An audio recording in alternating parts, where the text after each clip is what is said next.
But why do you have to feed people unconditionally 200 packs MashaAllah. every Friday?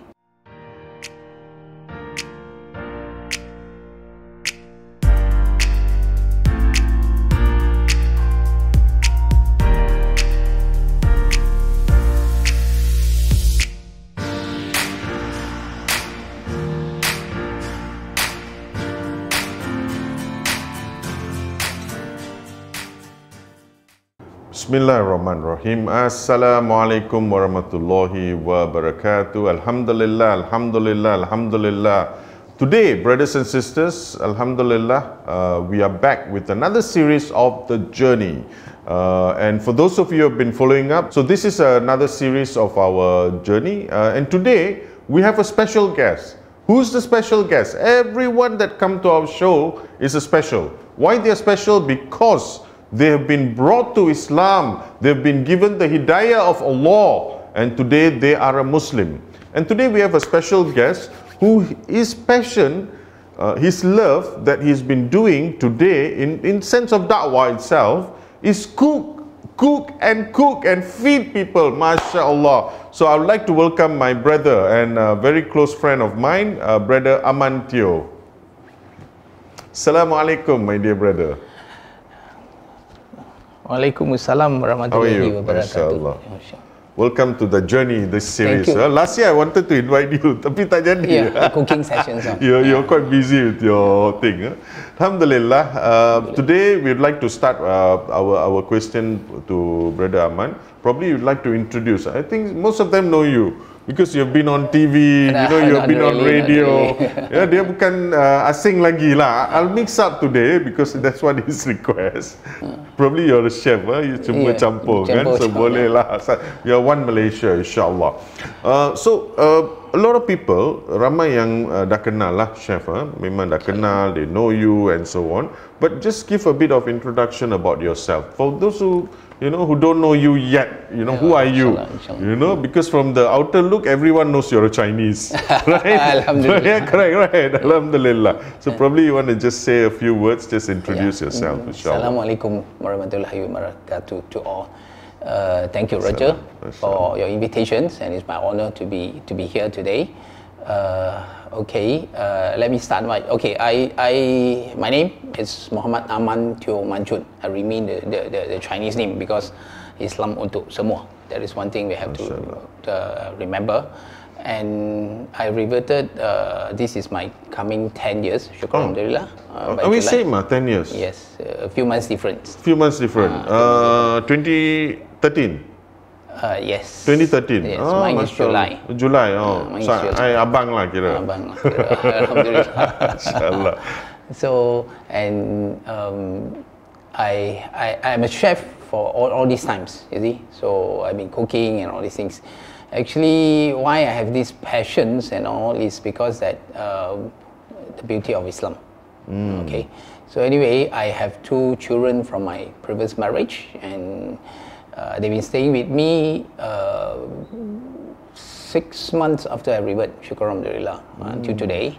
And they also been helping me on a lot of my works. I've met them many times, right? Yeah, a lot of my works, and I have my lovely wife that 3 years ago I got married, Syukur Alhamdulillah. So, and I'm running a Chinese Muslim restaurant in Bandar Baru Bangi at this moment. So I think that's Alhamdulillah. And today, brother, I think most of our brothers and sisters would like to also know your journey. The show is The Journey, right? Yes. What made you, apa yang membuatkan brother untuk say yes, I today decided to be a Muslim? Apa yang membawa? I know it's 10 years, right? And it's inspiring because I don't know if you shared to me, probably you shared, but I think I forgot about it. But it's good that we can share it to our brothers and sisters, inshallah. Actually, during my days, I used to travel to work, travel a lot of countries to work, and as a cook, inshallah. And then there are a lot of times is because you see when you make money, and then through your hard work, so and you do not have things to focus in life. So basically, our focus basically is money. The more you focus, the more you get frightened because you takut hilang. Because those days before that, I always believe in one thing is the harder you work, the luckier you are.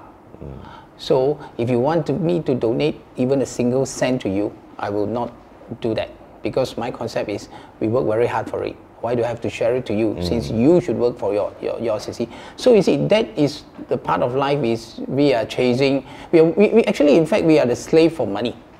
We are the slave for money. That is before you became a Muslim, yes, right? Yes. MashaAllah. And I get to know Islam actually when I was in Australia, in Adelaide. Okay. The place where I work is my restaurant. So my right hand side is an English or Australian who runs a cafe, and then the Chinese restaurants. And that time I'm still non-Muslims. And I have a Lebanese family who runs the restaurants on my left hand side. MashaAllah. And I always goes out with the son, you know, the young stage times, and always three of us actually goes out together. And the son was an Australian born Lebanese, but didn't really practice those days. So, and I always had a problem is worries and sleeping problems. I can't sleep because I always worry that duit hilang lah, and how to make more money lah, you know, and is his friend coming over, taking advantage and all these things. So these kind of things always burden me. So actually my focus is about money. I don't have time for my children. And whenever they ask for things, I will say, no, I have to work. Because if I don't work, I don't get money, you don't get this. So you do not have the family concept, you know, the love for the children and all this, you know. So that's one thing about it. And during that time, I always had, as I said, I cannot sleep. But during my break, I always go to Khalid's place, my friend's restaurants, because he has to go back and take care of the restaurants during 2 to 6. So when my break time, I always go there. But he has a couch as his back, and then his dining table. And that time I didn't know that actually that is their praying place. But I always sit at the couch and I slept. And I always have my good rest on that particular day. The day of the time of the day is that from 2:30 to 5:30. Sometimes even my staff have to come and wake me up to go back. MashaAllah. See, that is one part of it. So I feel the calm and comfortable on the hotel. And then second part is when I notice one thing, I always ask my friend's father, you call him uncle, why do you have to feed people, 200 people, every Friday after his prayer, that he feed everybody? Everybody means that no matter, nothing concerned about race, age, anybody who comes in, they will give the food out. It's 200 packs. You see, that time during their country, I think they have some internal wars and all these things, and they have to send a lot of money back. So I don't understand that. I say, you have been struggling, you work hard for it, and then you have to send money that your family members back in the country needed money. But why do you have to feed people unconditionally 200 packs every Friday? So this is something that actually caught in my mind. And that time I start having problems in life, because you see, when you do not actually you do not have the solid things in life, then you might look great, you might look grand, you might look nice, but inside is empty. You don't know what you want in life actually.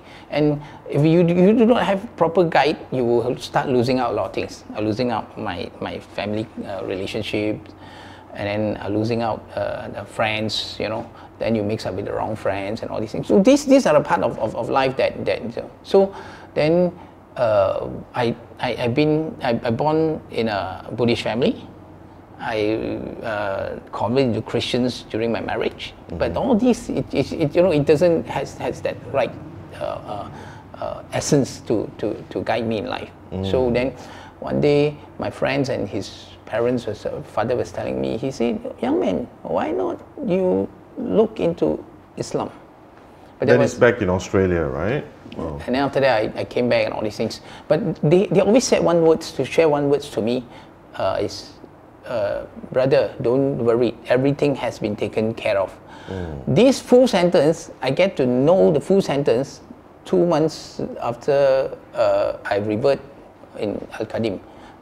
One session was sharing, there was the staff was sharing, saying that don't worry, everything has been taken care of by Allah subhanahu wa ta'ala. That is something that's so beautiful. That means that during that 10 years back, they has been sharing with me, but they never mentioned anything about Islam and all these things. So it touches me is that how things, how beautiful that is. Correct. And I'm always said, I'm shukr because Islam came into my life. MashaAllah. So that I found that the meaning and the truth of how to live a life. MashaAllah. How to live a life. I think I agree with you. Actually, every reverts, brothers and sisters, every reverts, brother, who actually go through their life, it's not that, sometimes they meet people who talk about Islam, like what you went through in Australia, but you didn't make up your mind because the hidayah Allah gave you in Malaysia. Back right? in Malaysia, yes. Back in Malaysia, right? So that's the process. That's why we this program is the journey. A journey that brought you to Islam. Does it stop there? No. You have to live as a Muslim now. So your journey ends when you are already, Allah call you back. So this is what we are going through. Every one of us, we are actually going through a journey today. As a Muslim, or even people who are non-Muslim at this moment. Alhamdulillah. So very good sharing about this one. So what do you do actually now? I mean, how is life after becoming a Muslim? It's very interesting actually. There are a few things that I will share a bit more details now. Okay, I cook very famous ribs, pork ribs, back in Shanghai and all, But so, no, right?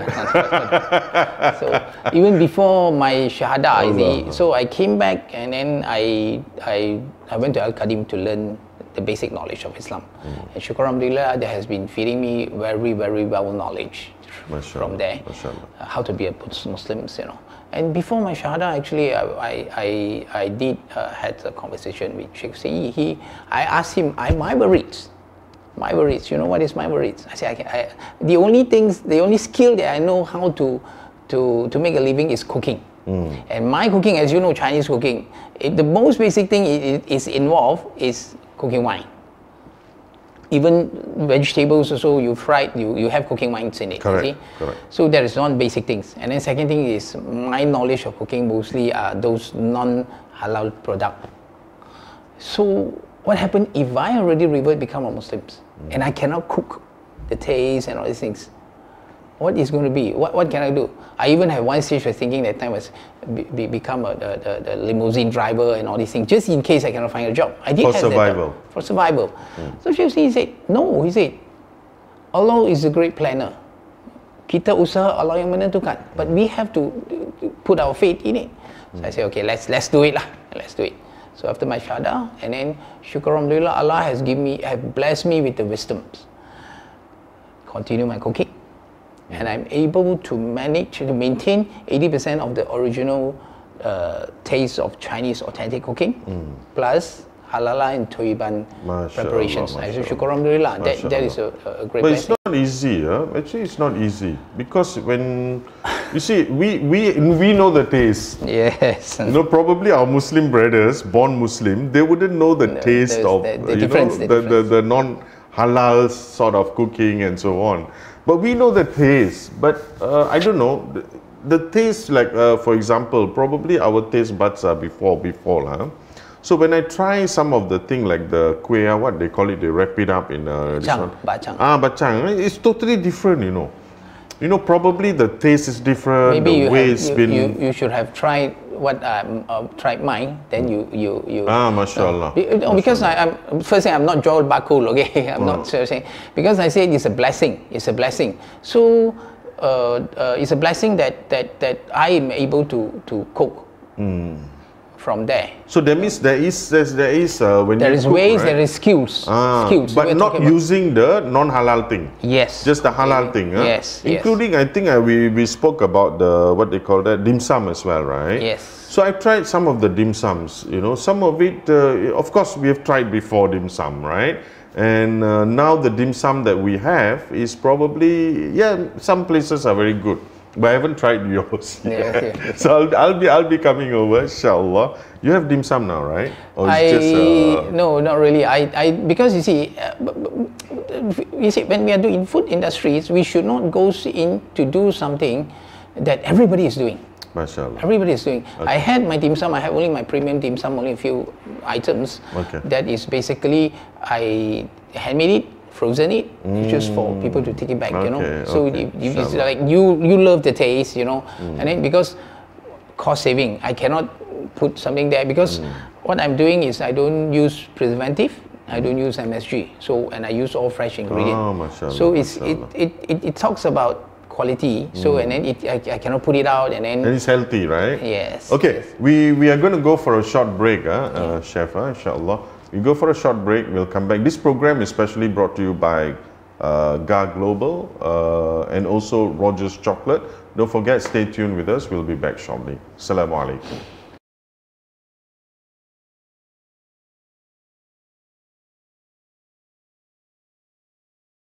Alhamdulillah, Alhamdulillah, we are back with our brother, one and only Chef Aman Teo, my brother, Alhamdulillah. So this series we want to also welcome back to my brothers and sisters. So I think earlier we heard about Chef Aman's journey to Islam, but now I would like to know, and I'm sure most of them want to know, is probably Chef, I know you personally, right, for a couple of years. The challenges that you've gone through and so on. Probably this is the journey that we all, some of us go through, and including the reverts or as a Muslimin, you know. So probably I would like to know what are the challenges actually that you go through as a Muslim now, right? And probably you would like to share, inshallah. Yeah, inshallah, inshallah. Actually, I think when we live in dunya, no matter what, we will have challenges. For sure. But sometimes some challenges sure. comes in is unexpectedly. Along this, I learned one thing. There is about our patience, our faith, our trust. You know, and there is always a very great saying, Allah uji about Allah sayang. Whether we understand this and or not, because challenges basically is to challenge our. It's a learning progress. I face tons of challenge, as you understand, and one stage I came and look for you, you know, don't know, because this kind of challenge sometimes it's how to say it's how we look at it. Challenging there is always, okay, like on my side, from my jobs, from my work.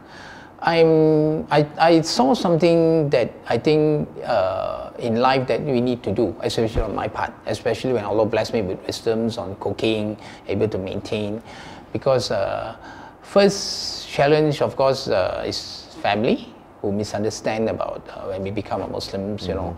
My mom always said, why you betrayed the family, you're a Chinese, why you become a Malay, you know. I think this has been... Your mom is still around, huh? Yeah, shukr alhamdulillah. And after 10 years, finally, this Chinese New Year, we have finally, she's able to accept us back. After 10 years, after 10 years. And of course, during the time, she has been hearing a lot of things from my cousins and all these things what they're doing. And then she's even saying that, are you saying true that my son is doing iftar donations and all these things? So this is a question that's been asked, and of course it comes back to just now what I'm sharing is about like I've been blessed with my cooking, so shukr alhamdulillah.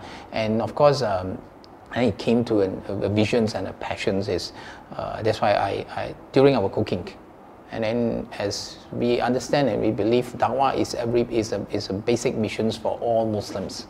So I'm using my skill, and the skill that I've been blessed to do da'wah. So I call it da'wah through food by Chef Aman Teo. And this is when I started this became a bigger challenge. Because why I said all this is because that you see, food always attracts people together. So I started restaurants. If you cook, people comes in, sit down, enjoy makan, goes back, no manfaat, nothing. So if we have the part for a place where people come and eat, and people understands about, there are a lot of questions that comes to me. You know, when people look at me and then like this, halal da? There's number one question being asked. And the second thing is, some Chinese non-Muslims who come and eat, They say, are you sure? This one you don't have cooking wine and all kind of things. So all these things is where the part and the time we share about Islam untuk semua. So I'm a Chinese, I'm a Muslim, I'm a Chinese Muslim. Correct. I become Muslim today, I don't change my culture. And I'm syukur because that Allah blessed me with this talent actually is to share Islam through the food journey. MashaAllah, To the food journey. So from there comes the challenges. The challenges, of course, the daily challenges. What is the challenge that you think that until today that you are trying to break free with it, but it's not coming there because it involves so many things? I mean, if you're comfortable to share, No, I mean, I have no. The first things I would like to apologize to anyone if whatever I'm sharing causes any uncomfortable. I'm just sharing this is because through what I'm facing. You see, I think actually back in Malaysia there is some culture that people's heart. You know, some things you do. You know that might people feel offended, but it has nothing to do with them actually. You know, but they feel offended, and the misconception about Islam's, you know, not only the Muslims, also by the non-Muslims. You know, they would tell you that you Chef, you tak boleh buat ini, you tak boleh buat itu. Chef, you tak boleh ambil non-Muslim tukang masak and all these things. I say people who comes in and cook for me actually is follow whatever I planned. Whatever I said, I have an SOP like telur mesti pasti mesti cuci. Whoever who comes in, all these things, you know, the hygienes, you know, and all these things. So these are part that comes into part of the challenge. And the other challenge is there was a lot of people who like to share a lot of untruthful things. You know, they don't even know what is it about. Then you know, then they will share. Hey, ini, you know, there was people were sharing on the FB saying that, hey, boycott kedai Cina ini, tauke dia Cina, tapi mengguna nama Islam buat Cina Muslim restaurants. They were sharing things like this, and people ask me, why don't you reply and all these things? I say, first thing first, if people who just read and buy that, I don't think that particular person understand what is the teaching of Islam. Islam doesn't teach us just to simply go and share something that is without finding the truth. This is one of the biggest challenge that I have been facing for years. People like to share because you see maybe what I'm doing, people are uncomfortable about it. Maybe, you know. So I don't know. But to me, it's a test from Allah to mold me. So what do you want to say to the people who are still doing it? I'm sorry, I have to ask you this because I know you personally. No, probably a little word of advice to them or something like that. No, I would not say that advice. I would not, because to me the best thing. This challenge this journey is not easy, right? Because we understand when we go through the journey as a Muslim, we expect people to have probably somehow have a way of Muslim or rather Islamic way, right? This is what we expect, you know, that Islam, we know Islam is perfect. We know Islam has given us, you know, the best so far. But the people that has been a Muslim or has been many years a Muslim that probably are still, you know, giving us so much of challenges, you know. What I would like to because share, I think this challenge is not coming from your non-Muslim friends and family, right? So anyway, what I would like to share is because we all are being blessed equally as Muslims, okay? But just remember one thing. In today's world, okay, how a Muslims behave, that's how people look at Islam. Whatever you do, whatever you share, just remember I'm a revert Muslims. Around my family, surrounding friends or non-Muslim, they are eyeing on me, and because no one believes that, hey, you talking about Aman, he become a Muslim now. Until today, I have friends who doesn't believe that I'm a Muslim, and I practice my prayers and everything. I'm not perfect. We are not perfect, okay? But same thing, just digest what I'm saying. Whatever we do, people look at us, people judge Islam. If you think what we are doing or the way you are doing, it will manfaat the community, the masyarakat, you know, Allahu Alam. But I think Islam doesn't teach us to create false news, to create harm, not even to human, even to environment. But these are the most basic Islamic teaching. But if we can't hold this, then what else? What Islam are we talking about? Correct. You see, so and never show the world Muslim fight against Muslim because of dunya. You see, if we are talking about Islam, if we are talking about akhirat, then dunya is just a place where we pass through. That is where I learn. I think the challenges actually is to learn about maybe to be more patient and to control my temper. So because you see things like that, people do you have temper? I never seen you with temper before. I should ask your wife lah. That's why I say this is one of the challenges. After I revert a few years, I have changed. Even there is a part where my daughter see the changes in me, because before I'm a Muslim, you know, I'm very ego, I'm very aggressive, and I'm a very rude person. So after I become a Muslim, the first few years I have changed to be calm, to be reasonable, you know. Even I apologize to people when I think I have causes uncomfortable to them. You see, so this is when my daughter saw the changes in me, and they agreed to live in me, to live together with me. But the same thing, for those people who's giving a lot of false things and all these things, actually they create anger in me.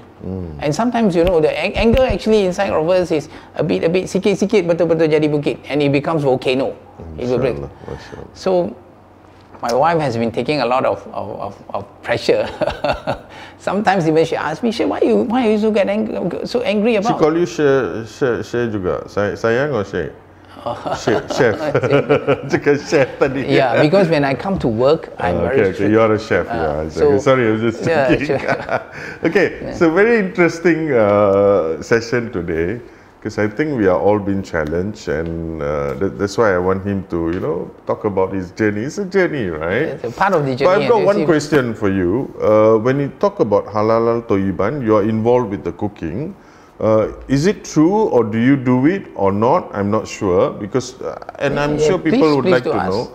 Is when you do it, because halal al-thayyiban is not about the food, the preparation as well as probably is there a dua that you do, that you berzikir while you're cooking? I think what we, because you see, when we involve, when we do cooking, we not do you selawat, for example, you know? Yes, things very important. Yes, when it's time, yes, we do. But of course, you see, as you know, I had an open kitchen. Everybody can see that. I have Muslims, I have non-Muslims comes in. I even have non-Muslim chef who comes in, who join me lately, because you see, so we have to do things in a way that don't let surrounding people feel uncomfortable, because there are a lot of misconceptions about Islam, especially to the Chinese community.